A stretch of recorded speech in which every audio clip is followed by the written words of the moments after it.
တစ်တော်မှာလေခဏတိုင်းတွေ့နေရလို့ဒီထမင်းဆိုင်နာမည်ခံပြီးတော့ခါကျစမှုရောင်းပေါက်စီရောင်းလုံးချင်နေတဲ့အမျိုးသမီးရဲ့အကြောင်းပြောမယ်လာဆဆူမပူတို့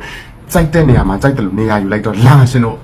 နော်အဲ့ဒါဘာလဲဆိုတဲ့ခါကျဒီအမျိုးသမီးကိုတွေ့တာကြားလာပြီသူ့ရဲ့တစ်တော်အကောင့်ကလည်းထမင်းဆိုင်နာမည်နဲ့ပဲထမင်းဆိုင်ပဲဖွင့်ထားတာသူက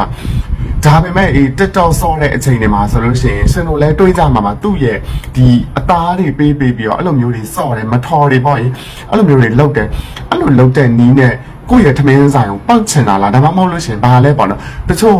ဒီကားတွေပေါ့နော်ဥပမာသူတို့တွေ highway ကုန်ကားတွေပေါ့အဲ့လိုကုန်ကားတွေမောင်းတဲ့ကားတွေရဲ့ရှေ့မှာလဲဆော့ပြပြီးခါကျဒီကားတွေနဲ့ဘာညာဆိုကားသမားရဲ့အမျိုးသမီးတွေကလည်းစိတ်ပူကြတယ်ပေါ့နော်အဲ့ဒီကိုမန်းနေတဲ့မှာတော့မှတွေ့ရတယ်နော်သူတို့ယောက်ျားတွေဘလို့အတွက်စိတ်ပူပါလဲအဲ့အမျိုးတွေတောင်မှတွေ့ရတယ်ဆိုတဲ့ခါကျ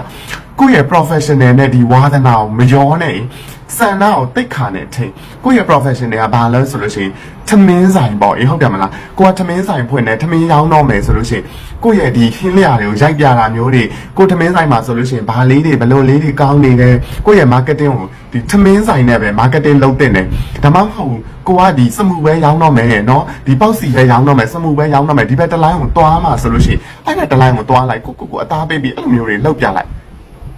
အခုကကြတော့အစားအသောက်ကိုဒီလိုမျိုး set skate စားနဲ့လုပ်ပြတာအောင်ဒိုအင်မတန်မှမနှိမ့်မြို့ဘူးပေါ့ကွယ်သူတို့တွေကျန်တဲ့လူတွေအဆင်ပြေလို့လားမပြေလို့လားတော့မသိဘူးဒီဟာမျိုးကိုကြိုက်ကြလိုက်မယ်လို့တို့လည်းမထင်ဘူးပေါ့နော်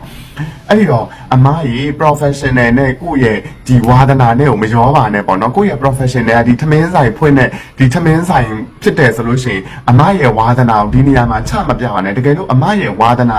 ဒီစမှုပြပေါက်စီပြဆိုလို့ရှိရင်အမားရဲ့အကောင့်တက်တစ်ခုအဖွင့်မှာဖွင့်ပြီးတဲ့ခါကျတော့အဲ့ဒီမှာပဲလုတ်ပါလူတွေလာပါလိမ့်မယ်ကိုယ့်ရဲ့ဒီစမှုရောင်းပေါက်စီရောင်းကိစ္စမှာဆိုလို့ရှိရင်လည်းလေအဲ့တော့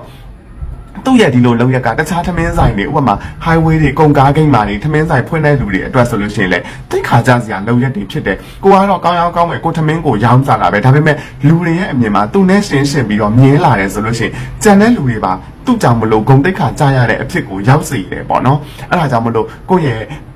စန္ဒာနဲ့ဒီစန္ဒာကိုတိတ်ခါနဲ့ထိမ့်ပြီးတော့ဒီ professional နဲ့ဝါသနာနဲ့တွေကိုဇွတ်မရောပါနဲ့လို့ကိုဝါသနာပါတာကို professional အလုပ်ဖြစ်လုပ်မယ်ဆိုလို့ရှိရင်အဲ့ဒီရဲ့ line ကိုပဲရွေးကြပါကိုရဲ့ဟာထမင်းဆိုင်ဆိုလို့ရှိရင်ထမင်းဆိုင်ပဲလုပ်ပါလို့အကြံပြုလိုက်ပါရင်เนาะနောက်ဗီဒီယိုတွေမှာပြန်တွေ့ကြမယ်တတား